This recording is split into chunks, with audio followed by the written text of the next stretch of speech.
साल की लड़कियों के सर फोड़ रही है। दिल्ली पुलिस लाठियों में नेल्स लगाकर बच्चों को मार रही है, लड़कियों के कपड़े फाड़ रही है। शर्म कैसे नहीं आती इन लोगों को? इतने चापलूस कैसे हो सकते हो आप दिल्ली पुलिस वालों? इतने चापलूस कैसे हो सकते हो?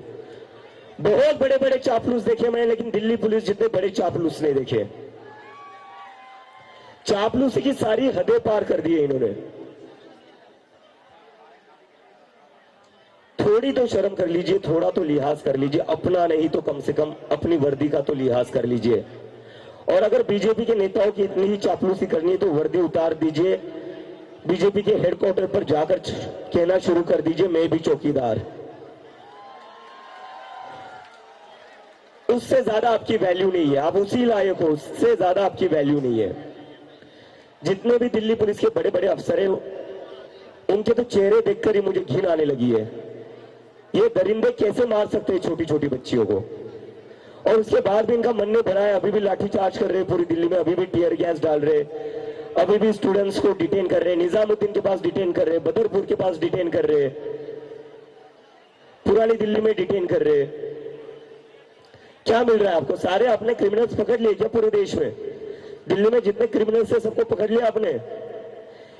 दिल्ली पुलिस को इतना एक्टिव तो मैंने किसी रेप केस पर नहीं देखा था।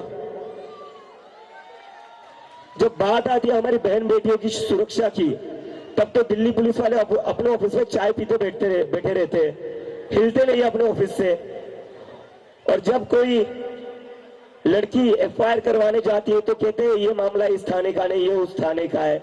यहां पर खुद जो स्टूडेंट्स प्रोटेस्ट कर रहे थे उनके घर तक चले जाते हैं। उनका घर कौन से थाने में आता है वो भी देखते हो क्या आप? दिल्ली पुलिस ने तो सारी हदें पार कर दी है और पूरे देश को शर्मसार कर दिया है। दिल्ली पुलिस को मैं फिर से कहना चाहता हूं, अगर आपने स्टूडेंट्स को डिटेन करना बंद नहीं किया तो हमें दिल्ली पुलिस हेडक्वार्टर के सामने धरना देना पड़ेगा। और मैं खुद आऊंगा, टाइफाइड हुआ है लेकिन फिर भी धरना देने आऊंगा। और तब तक नहीं उठूंगा जब तक एक एक स्टूडेंट को छोड़ाने जाता। हम ये बर्दाश्त नहीं करेंगे। 1 महीने से हम यहाँ पर चुपचाप बैठे हुए हैं। हमने देखा है आप लोगों ने हमें कैसे परेशान किया। हमारा पानी रोका था, हमारा खाना रोका था। जो लोग यहाँ पानी बांटने आ रहे थे उनके घर पर आप रेड मार रहे थे। क्या घटिया लोग हो यार, अब क्या घटिया लोग हो। आपको तो पुलिस कहना मुझे पुलिस की बदनामी लगती है। वर्दी उतार दीजिए, आरएसएस की चड्डी पहन लीजिए, वो ज्यादा सूट करेगी आपके ऊपर। वर्दी उतार दीजिए, वर्दी का अपमान मत करिए, आरएसएस की चड्डी पहन लीजिए। लाठी तो है ही आपके पास, बस चड्डी पहन लीजिए, उसी लायक हो आप लोग। आप पुलिस कहलाने के लायक नहीं हो।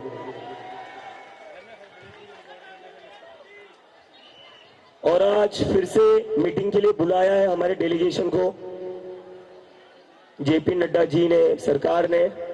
और जो बात मैंने कल आशुतोष और सौरभ से कही थी वो ही आज बात फिर से कहूंगा। धर्मेंद्र प्रधान के इस्तीफे से कम कुछ मंजूर नहीं है हमें। उससे कम कुछ मंजूर नहीं है ना? इस्तीफा लेकर ही उठेंगे ना? और अगर जल्दी से जल्दी धर्मेंद्र प्रधान का इस्तीफा नहीं होता है तो हम फिर से हम एक बड़ा कॉल देंगे और वो कॉल 20 जुलाई से भी बड़ा होगा। सरकार ये बात समझ ले, सरकार की भी भलाई इसी में है। जल्दी से जल्दी धर्मेंद्र प्रधान का इस्तीफा ले ले। नरेंद्र मोदी का भी इस्तीफा चाहिए आपको? उनका भी ले लेंगे, उनका भी ले लेंगे। अमित शाह का भी चाहिए।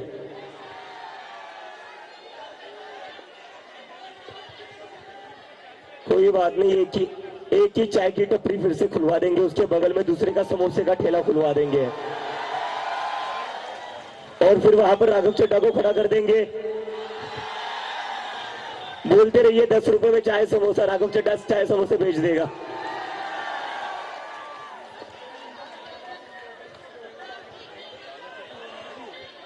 बड़े आए थे जेनजी लीडर बनने चाय समोसा बेचने वाले। देखिए जेनजी लीडर तो आप लोग हो जो यहां पर सारे आ रहे हैं। मैं अभी मेरी तबीयत थोड़ी खराब थी, मुझे